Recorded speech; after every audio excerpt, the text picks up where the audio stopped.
pagi pemirsa, apa kabar Anda pada pagi hari ini? Senang sekali saya Ibnu Fadil dapat menemani Anda di Berita Kaltim hari ini. Sejumlah informasi penting telah kami siapkan untuk Anda dan berikut di antaranya. Banjir di kawasan Kutai Barat semakin meluas.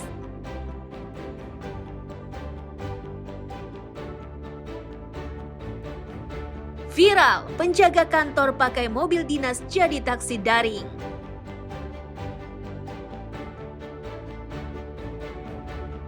Kampung Ketupat di Balikpapan jadi incaran.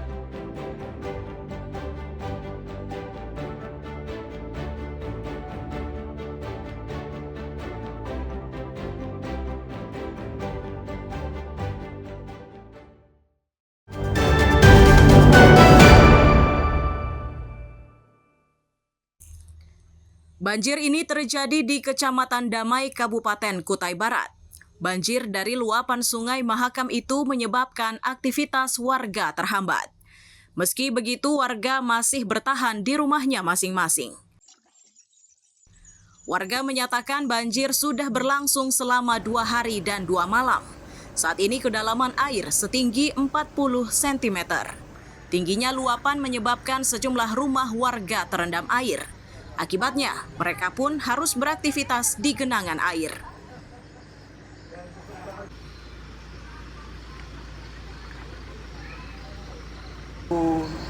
Pas malam hujan tuh deras, naik air. Nah, sudah berapa malam ini? 2 malam. Sudah 2 malam banjirnya ya? Tempatnya seperti Bapak Yati itu rendah kena air.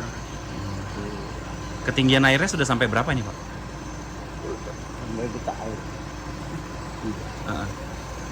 Tingginya airnya sudah seberapa Pak, yang paling tinggi yang Bapak lihat di Kampung Damai Kota? Selutut tuh. Selutut ya? Iya, selutut. Di parak jembatan situ. Jembatan yang menuju ke kantor camat kan? Selutut. Oh iya. Sudah ada rumah yang kemasukan air kah Pak? Ada rumah yang sebelah ini. Masuk air Iya, ya? Ibu Dika. Meski banjir mulai surut, kecemasan warga tidak berkurang. Mereka khawatir luapan air semakin tinggi, mengingat curah hujan masih tinggi. Amir Hamzah dan Danis melaporkan dari Kutai Barat.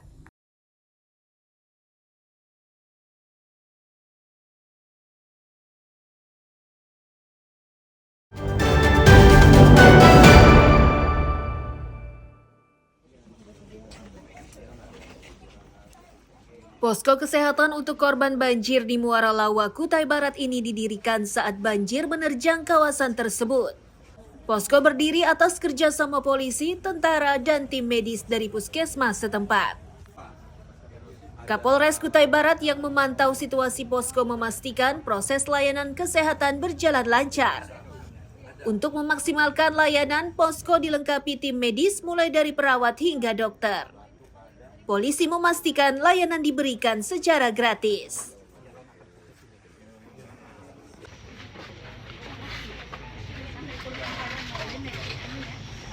Ya, jadi posko kesehatan ini kita memang siapkan untuk tanggap darurat. Seperti ada bencana saat ini, posisi banjir, sehingga kita juga berkolaborasi dengan puskesmas terdekat.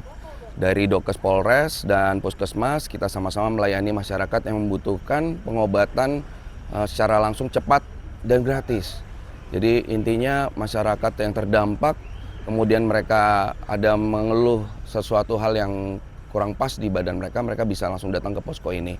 Di sini ada dokter, ada perawat, ada semua berkolaborasi untuk sama-sama menanggulangi bencana ini. Posko yang sudah berdiri 2 hari itu telah melayani kesehatan untuk puluhan warga. Umumnya, keluhan kesehatan yang dirasakan warga seperti gatal-gatal dan tekanan darah yang tinggi.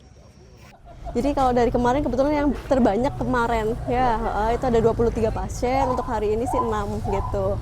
Cuman kita pelayanan sampai jam 2. Untuk yang paling banyak biasanya tensi tinggi, kemudian gatal, itu yang paling sering sih. Sama pusing, mungkin karena masih tidurnya kurang, bersimpunan dan lain-lain, mungkin itu aja. Kalau untuk gitu. pengobatan sendiri bentuknya seperti apa dan apa bayar? Kalau untuk pengobatannya gratis. Banjir di Kecamatan Muara Lawa sepanjang Kamis siang terus meninggi. Bahkan di beberapa titik tinggi muka air hingga 2 meter. Kawasan yang cukup parah terendam banjir yakni Kampung Lambing. Amir Hamzah dan Danis melaporkan dari Kutai Barat.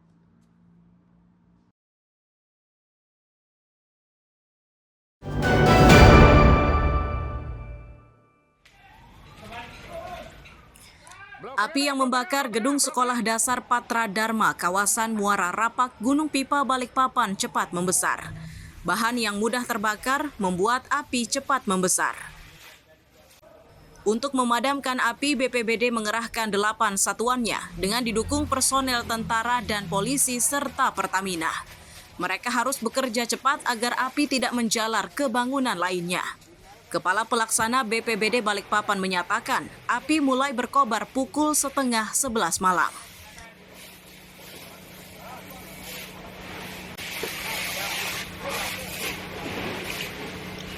Kita terima informasi kurang lebih jam 10.40 malam ini bahwa terjadi satu kejadian kebakaran di mana kami menurunkan 4 UPD dengan 8 unit dibantu dengan dari TNI Polri serta dari Pertamina. Untuk kondisi saat ini sudah aman dan kondisi kita bersinergi dari TNI dan Polri membantu pemadaman yang terbakar. Apakah ada korban jiwa dalam peristiwa ini, Dan? Untuk saat ini tidak ada korban jiwa, mungkin ada kerugian material. Untuk kesulitan, Dan? Kesulitan tidak ada karena cukup malam, jadi kami bisa lebih cepat selesai respon time, bisa hadir dalam penanganan.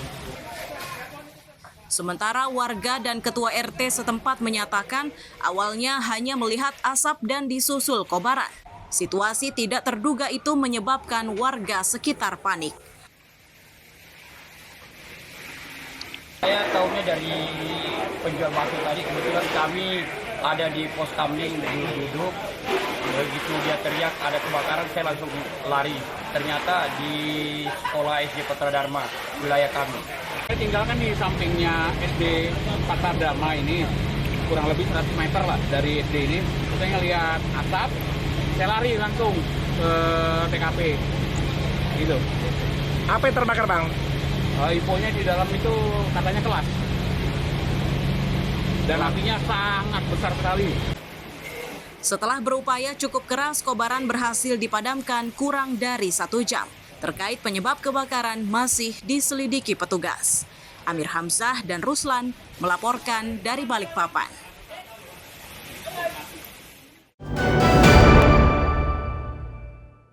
Sangkut batu bara. Inilah detik-detik sebuah tongkang pengangkut batu bara menyerempet jembatan Gunung Tabur atau Gunta pada Jumat pekan lalu. Kejadian yang diabadikan oleh warga itu tersebar di berbagai media sosial. Kantor Unit Penyelenggara Pelabuhan atau KUPP Kelas 2 Tanjung Redep bergerak ke lokasi kejadian usai menerima video viral itu.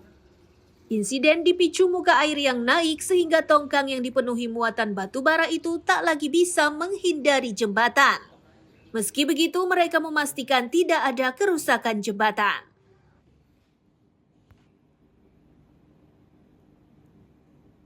Tindakan kami adalah kemarin kami sudah mengumpulkan para stakeholder. Di sini adalah pengguna perairan di alur pelayaran Tanjung Redep, Pelabuhan Tanjung Redep, yaitu para keagenan kapal dan juga shipowner operator kapal yang ada di Pelabuhan Tanjung Redep. Kami sudah kumpulkan dan juga dengan stakeholder yaitu Badan Usaha Pelabuhan Pemanduan terkait dengan antisipasi pengolongan di jembatan Gunung Tabur, yang mana dari hasil kemarin itu kita kumpulkan, kami akan memperbarui SOP karena dengan sudah berjalannya waktu